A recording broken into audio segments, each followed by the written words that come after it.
from Kansas State University. This is Agriculture Today. Eric Atkinson here, and here's today's lineup. K-State's Dan O'Brien will comment on whether or not a rebound is in store for wheat prices, coupled with his latest price probability projections for wheat, and he'll talk about the prospects for harvest time improvement in row crop prices during Dan's weekly segment on the grain market trends.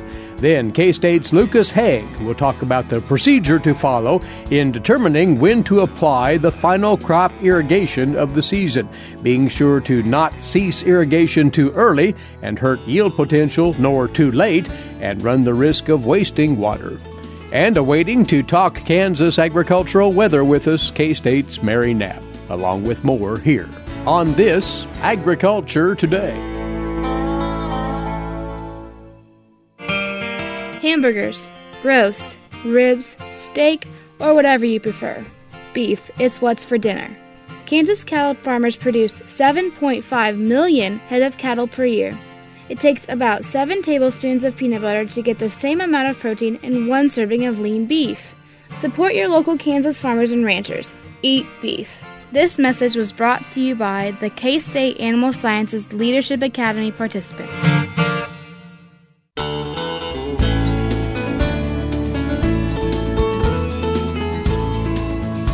This is the K-State Radio Network. Glad to have you aboard once again for Agriculture Today. Grain market analysis and comment coming your way first right here as we visit once again via phone with Dan O'Brien, grain market economist, K-State Research and Extension. In just a few moments, Dan, we'll get into your more involved analysis of the wheat market. But as you look to the feed grains and soybeans, there's not a whole lot inspiring going on here on either count. Well, we have a number of general consensus ideas in the market that are ruling the day in terms of how any new news that's coming into consideration is responded to. You know, we're in the season here, almost with September to begin, harvest just around the corner. Not a lot of worries about late maturity at all, really, for corn anyway. So we're kind of discounting freeze risks. And, we hear of the uncertainty that's been brought to the market by trade discussions that are occurring. And again, some positive news really for on the NAFTA side, potential for positive on the European Union side of things, but still no real breakthroughs at all with regard to China, which is a big issue in the soybean market. So anyway, we're coming into harvest with normal seasonal supply concerns to be dealt with, and as well as these other factors that are causing pessimism amongst quite a few folks.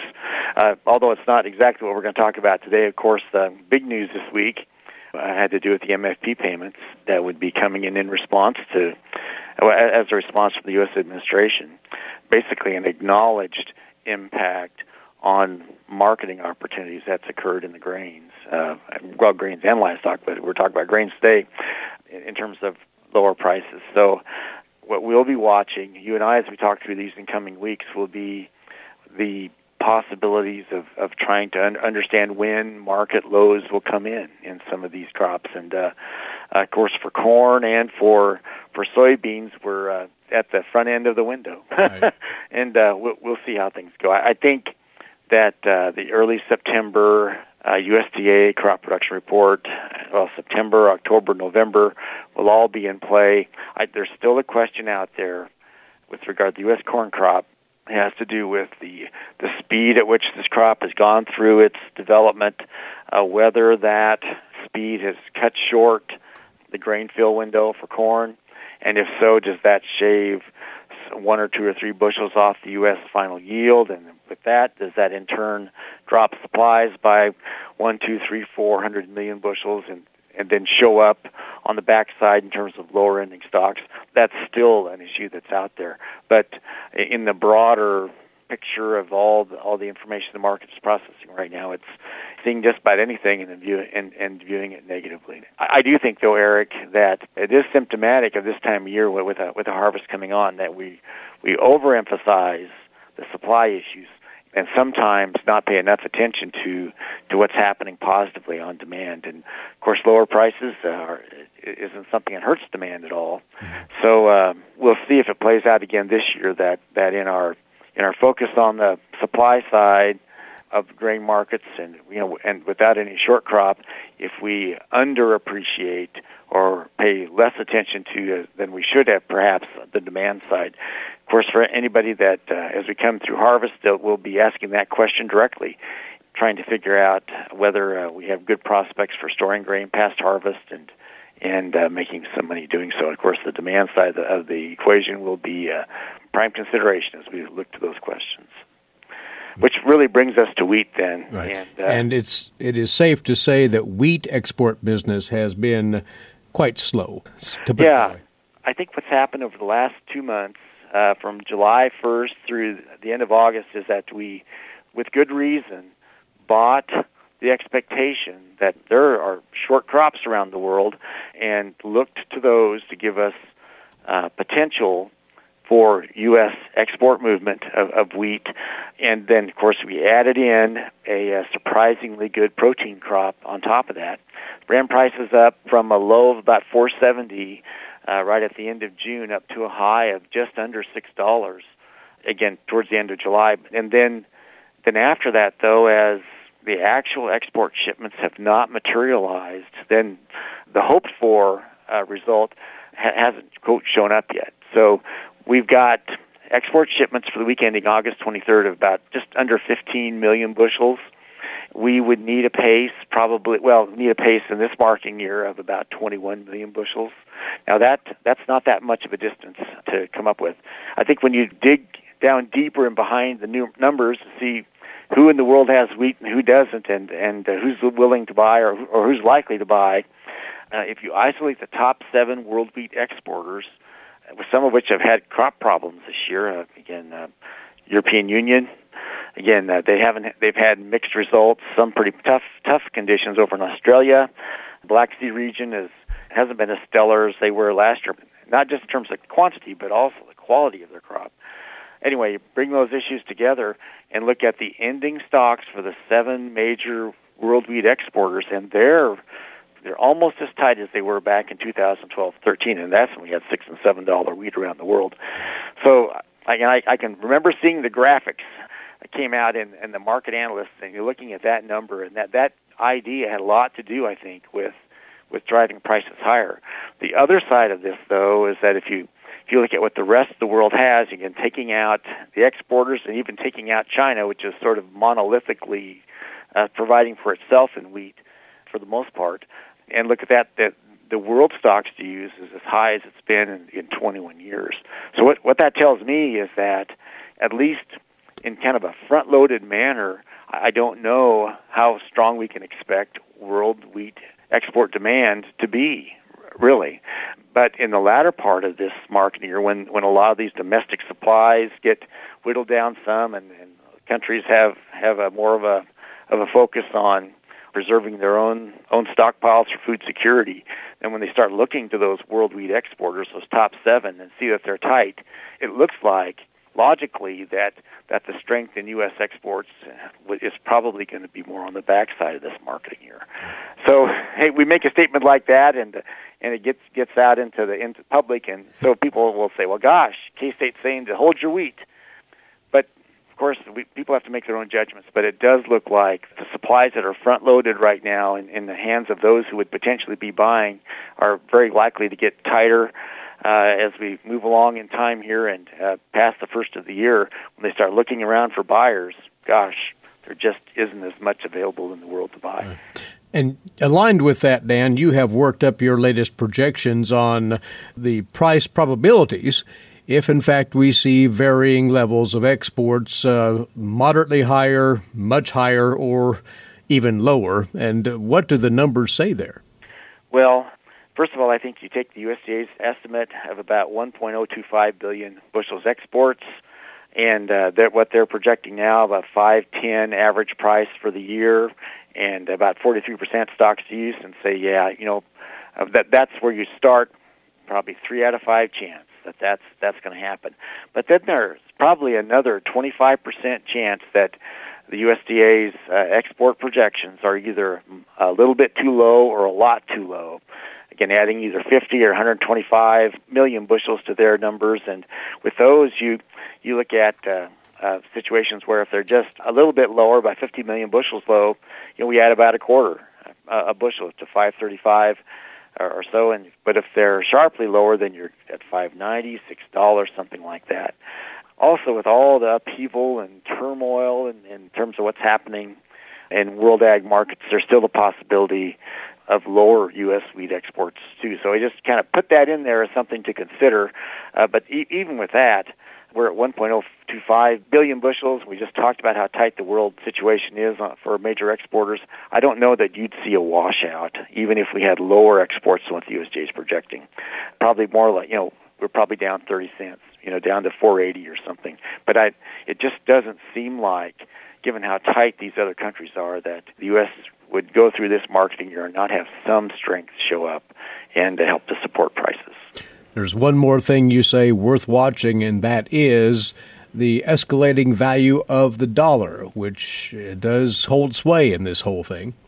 Again, with ongoing reports of a strong U.S. domestic economy, you do hear quietly of the Federal Reserve potentially raising interest rates. Of course, they do it slowly in an effort not to disrupt the economy, but to the degree that the U.S. economy does really, really well, and we see 4% growth or more, that you raise the fears of the Federal Reserve that somewhere out there in the future you could get inflation starting up. If that happens, they raise interest rates, and generally you see the value of the dollar move higher. And if the value of the dollar moves significantly higher, that would be a major problem for U.S. agricultural goods that we're trying to sell overseas. We would remind our listeners that you can see Dan's written analysis of the markets updated weekly on agmanager.info. That covers all of the points that we've gotten into today and much more, agmanager.info. Have a good weekend, Dan. Many thanks. Thanks, Eric. Take care. Dan O'Brien, grain market economist, K-State Research and Extension, joining us from his office in Colby, northwest Kansas, on This Agriculture Today. What is radon? Home exposure to radon gas is the leading cause of lung cancer death in the United States for non-smokers. In Kansas, 1 in 4 homes will test at or above the EPA action level. The Surgeon General recommends all homes be tested and fixed if necessary. Visit kansasradonprogram.org for more information. Test, fix, save a life. This message brought to you by the Kansas Radon Program, the Kansas Association of Broadcasters, and this station.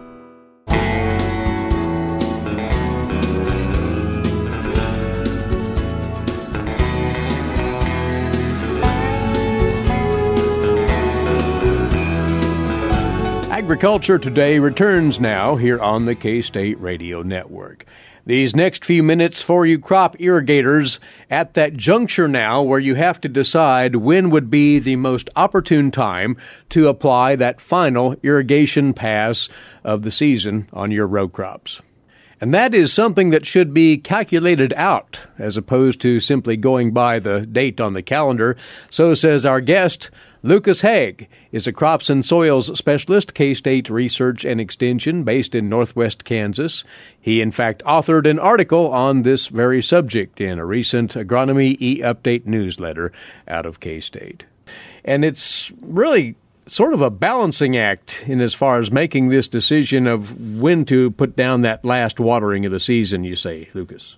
Yeah, that's a good way to describe it, Eric. It is, in fact, a balancing act because, obviously we want to make sure that plant's not undergoing any water stress as we're trying to complete the grain fill process. We want to make sure we maximize yields.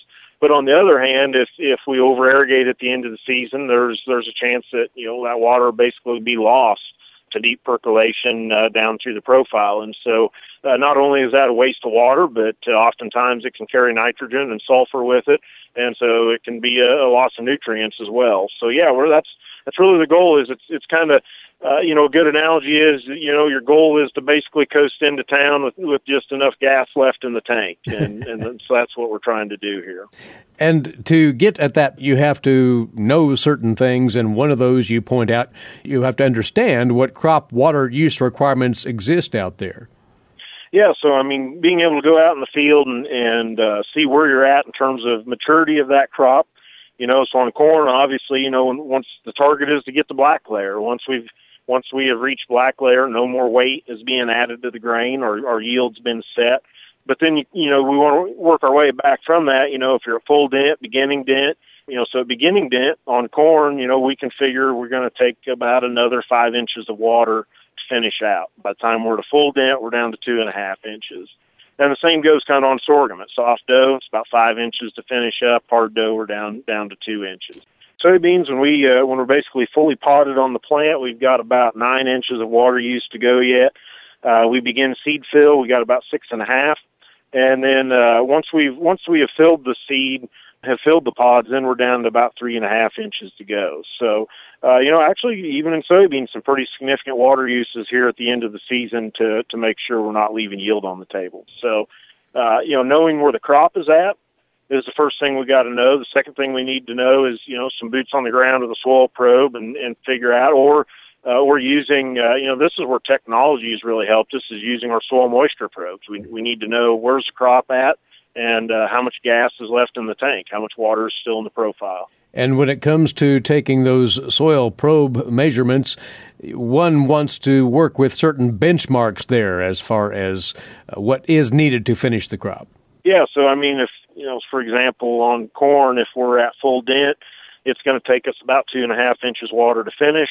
Our silt loam soils can generally hold about 2 inches if they're completely, wetted up. And so that's going to tell us we need about 1.5 feet, 2 foot of profile to finish out that crop. And there's a certain point at which one wants to make sure that soil water content is available. It's more around that 55% range. Is that how it's expressed? Yeah, so 50, 55, up towards 60%, somewhere in that range is really of available waters where we'd like to keep that profile to A, make sure that the crop's got enough to finish, but then also B, make sure we don't have that profile so saturated that we're going to lose water out the bottom. And this is where we've got a tremendous opportunity here, and this is where the technology is really playing a large role. Our producers that have put soil moisture monitoring systems in, you got that real-time access on the phone. You can see where that profile's at, and with those deeper sensors, you can watch and make sure that you're not losing water out the bottom. Now, this is all put forth as opposed to what many producers go by historically, and that is the calendar date, whereby, say, for example, by Labor Day, that last watering will have gone on. There's actually K-State research that indicates that's not the best path to take here, you say, Lucas. No, actually, we got a long-term study out at Colby that's looked at this over a number of years, and what was found was that the optimal termination date varied anywhere from August 12th to September 21st in terms of the date where the water could be shut off and still maintain maximum grain yield. So that's quite a range. That's over a month, Eric, and certainly varies a long ways apart from the old rule of thumb, such as using Labor Day as a termination date. So, again, just blindly, following the calendar, in some of those years, they left yield on the table, and in other years, no doubt wasted water. Again, another reason to go with a little more sophisticated method like we're talking about here. There are consequences, though, you point out in this article as well, of excess late-season irrigation. What are those? Yeah, so and what this data comes from is here for 2 years in western Kansas, K-State went out and looked at this after corn harvest, pivot irrigated corn, looked at how much water was left in the profile. And so, and at times, this is being done anywhere from immediately after harvest to sometimes maybe as much as a month after harvest. And we looked at it by regions. We did a transect across northwest Kansas, another across west central, and a third across southwest Kansas. On average, we were finding that producers at the end of the season, there was about 10 inches of water in an 8-foot profile. And on average, that's not bad. There's a little bit of that, several inches that will probably be lost to deep drainage over the winter because our silt loam soils over an 8-foot profile, they're going to drain down to about 10 inches. So anything over that will be lost over the winter. What we found that was really concerning, though, at the upper end of this, we found fields that had as much as 16, 17, even 19 inches of water in the profile. after harvest. And so at that point, there's basically free drainage. The soils are saturated and we have free drainage occurring out the bottom. And so obviously an opportunity there, we're talking about losing anywhere from, up to 6-7 inches of water. And so those producers had obviously over-irrigated at the end of the season, and so that's certainly a concern. Just can't afford to be wasting, to put it bluntly, that much water at any point in the irrigation season. So, and you mentioned that work done on a silty loam soil, much as we'd see in the western roughly third of Kansas. The soils will differ the further east you go in the state, but these same principles could apply as well elsewhere, could they not, Lucas?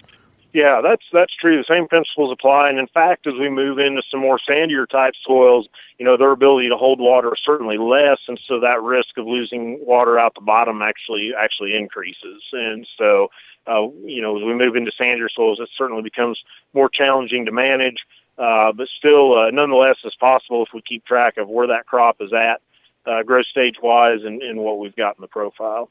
So it comes down to really a few simple steps here in determining where your crop is in its stage of growth and what water use is required to finish it off, and then the soil water status, and using whatever technology you prefer.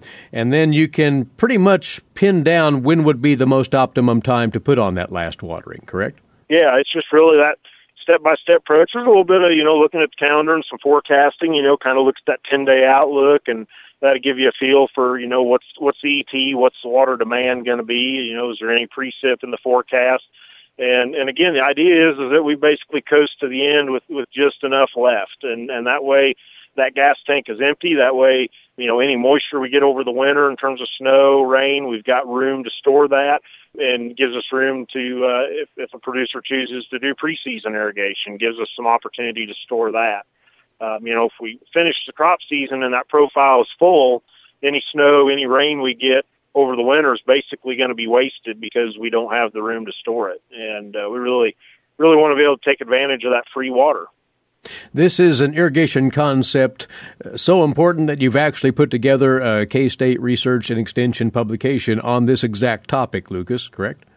You bet. So folks can go to the website, bookstore.ksu.edu, and search for MF2174, and there's all the details in there, including a step-by-step procedure that producers can look at to walk through this very topic. It is called, sensibly enough, Predicting the Final Irrigation for Corn, Grain, Sorghum, and Soybeans at the K-State Research and Extension Bookstore, online at ksre.ksu.edu/bookstore. Look for that. And Lucas, we appreciate the timely word on this. We'll talk again soon. Thank you. Sounds good, Eric. He's Lucas Haag. He's a crops and soil specialist with K-State Research and Extension. And much of what he's shared with us right here is also included in that aforementioned E-Update article on the final irrigation of the season, where timing is everything. That's in the August 10th edition of the E-Update at agronomy.ksu.edu. You are tuned in to Agriculture Today. We'll stand aside now for the next few moments. When we come back, today's agricultural news headlines coming your way. Also, Marcia Boswell awaits with this week's Kansas Wheat Scoop. And Mary Knapp will have the latest from the Weather Data Library here at K-State. Still ahead here on the K-State Radio Network. While many people know hunger is an issue in developing countries, it is also a problem in our own backyards. In 2010, 1 in 7 Kansans struggled to put adequate food on the table. 2 K-State Research and Extension programs are tackling this problem. The Family Nutrition Program and Expanded Food and Nutrition Education Program reach thousands of Kansans in more than 70 counties. They learn how to eat healthy with a low budget. For more information about these programs, visit ksre.ksu.edu.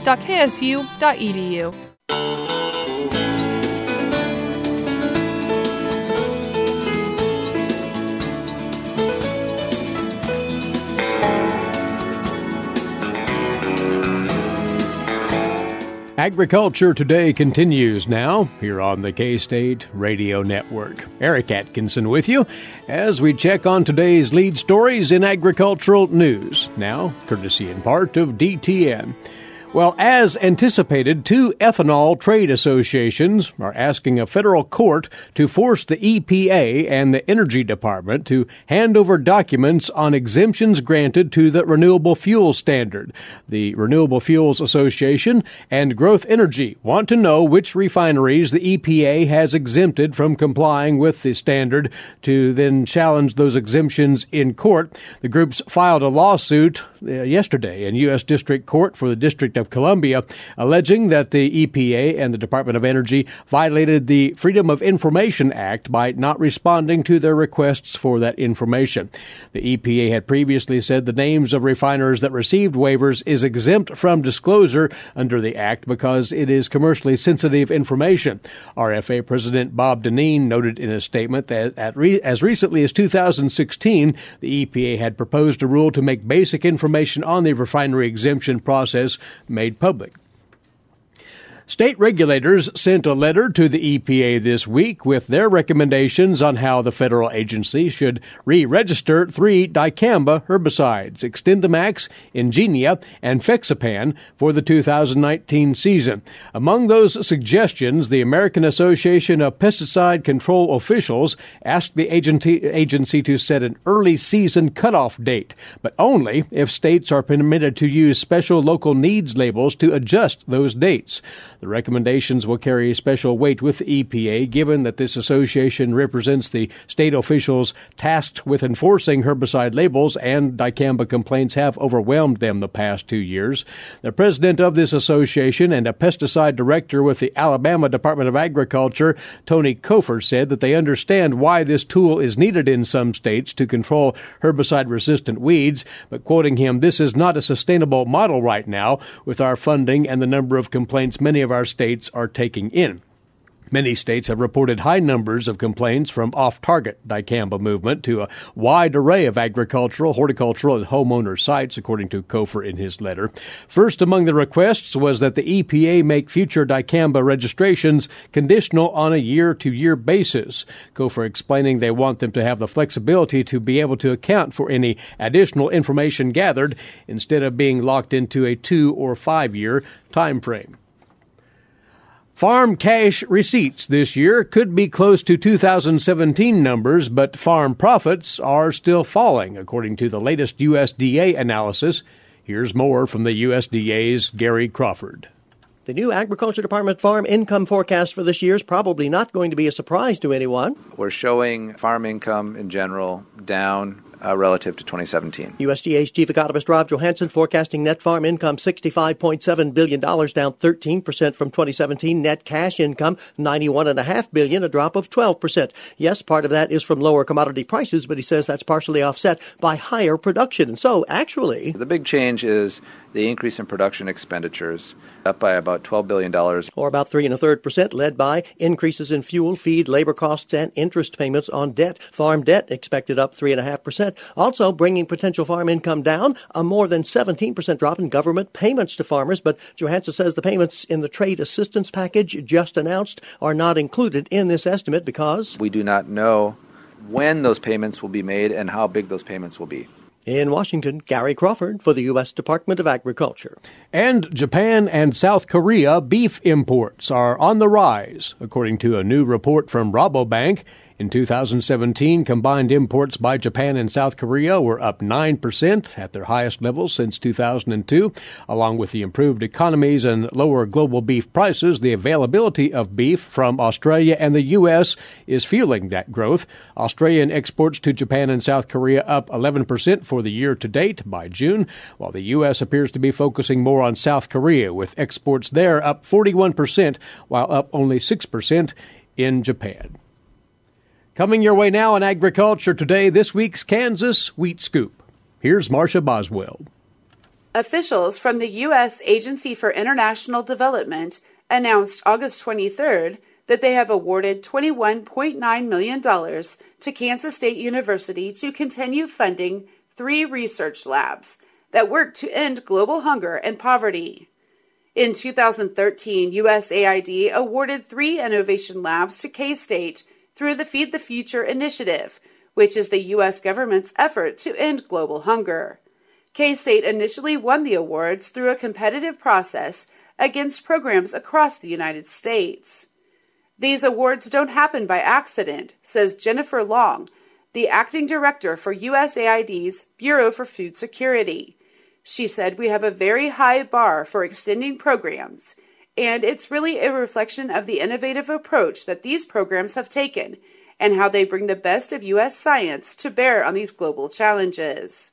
The three labs are the Feed the Future Innovation Lab for collaborative research on sorghum and millet, the Feed the Future Innovation Lab for the reduction of post-harvest loss, and the Feed the Future Innovation Lab for applied wheat genomics. Each of these projects had an initial 5-year award. USAID is now adding $14 million over 5 years for the Sorghum and Millet Lab, $3 million over 3 years for the Lab on Post-Harvest Loss, and $4.9 million for 5 years to Wheat Genomics.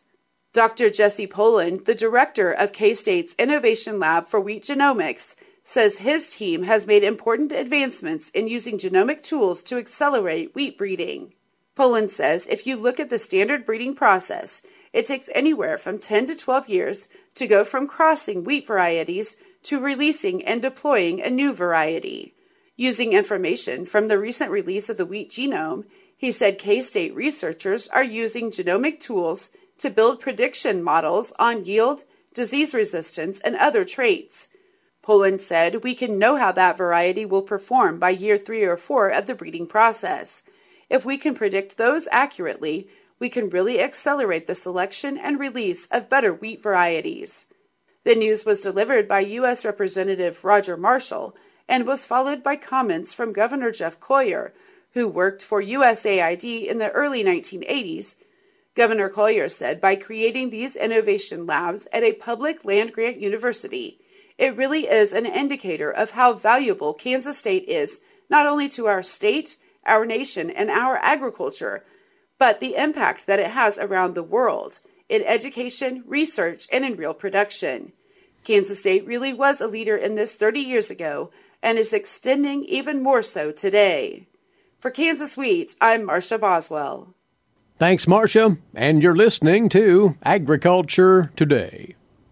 Legal and financial concerns surround the day-to-day management of the agricultural industry.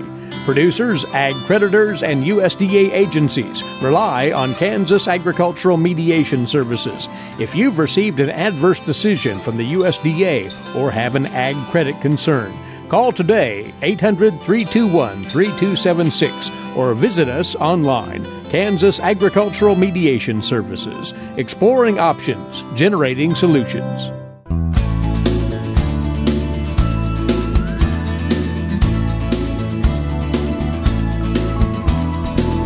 For you now on Agriculture Today, our weekly get-together with K-State climatologist Mary Knapp as we talk Kansas agricultural weather. We've one more day to go in this month of August, but you do have, Mary, preliminary numbers on the temperatures and the moisture, comparatively speaking, historically, for this past month. What do those figures say?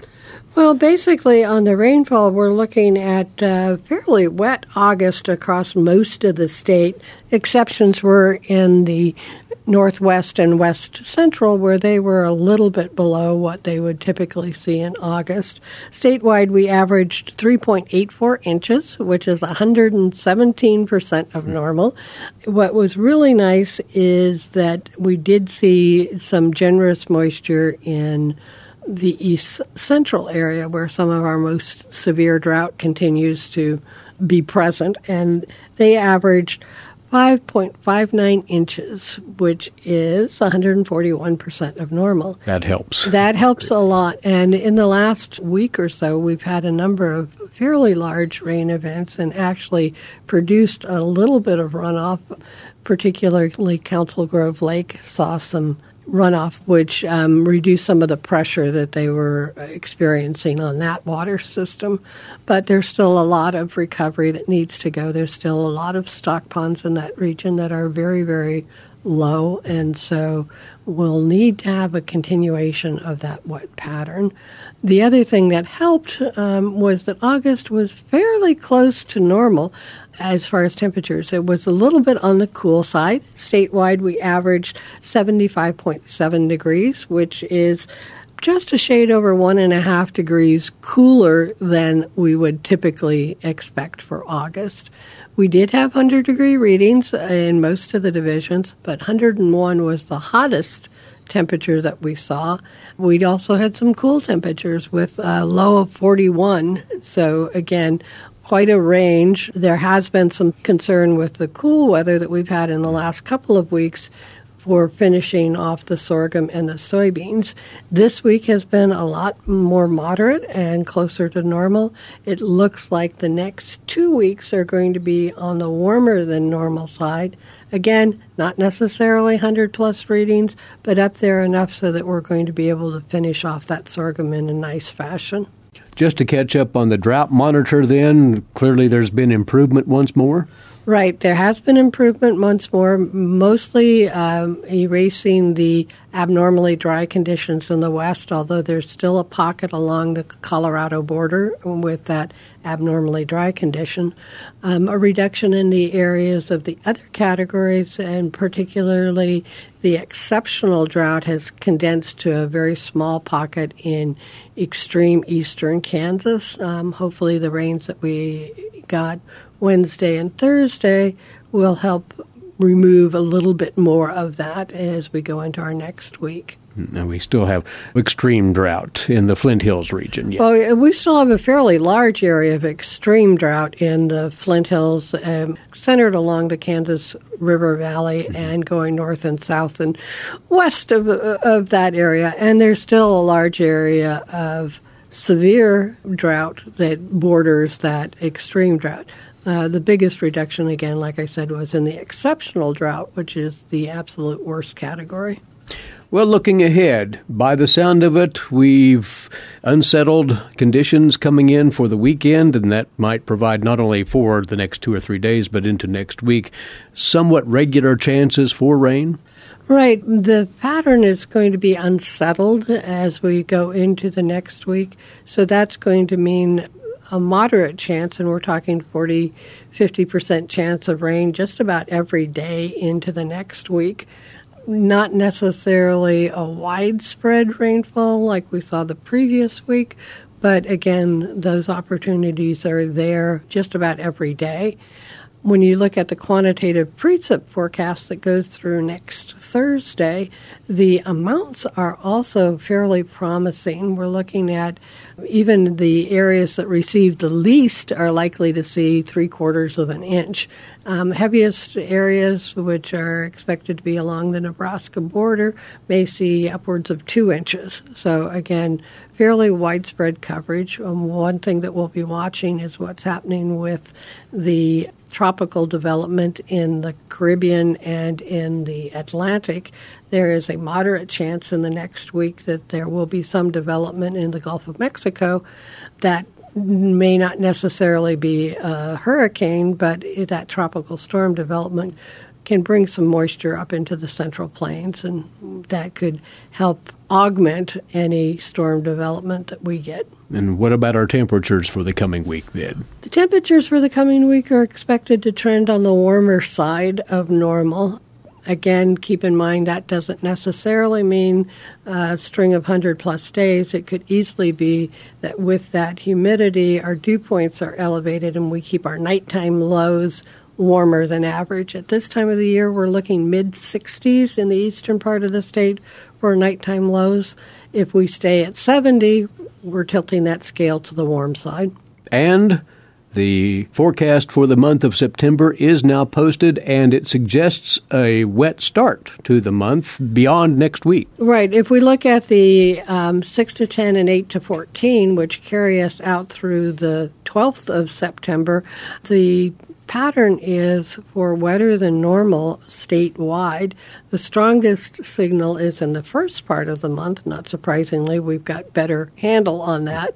But The overall monthly outlook is equally likely in the east for wetter or drier than normal conditions, and a tilt towards wet in the west. Again, if they get a very prolific series of storms this week, it doesn't take as much moisture to put them above normal as it does in the eastern parts of the state. And temperature outlook for this coming month? Temperature outlook is neutral, equally likely to be warmer or cooler than normal. We'll have to see how those patterns play out. And, of course, we're really going to be focusing on that moisture side of things. We're moving into wheat planting season. Surface soils are beginning to dry in the west, and they could use a round of moisture to get that wheat up and get well established as we go into our fall season. You bet. Well, Mary, we thank you and enjoy your weekend. Thanks, Eric. Along with us every Friday to visit about Kansas agricultural weather is K-State Research and Extension climatologist Mary Knapp. And we bid you a good weekend as well, noting that we'll be away on Monday for the Labor Day holiday. Please rejoin us on Tuesday, won't you? Until then, Eric Atkinson here for Agriculture Today over the K-State Radio Network.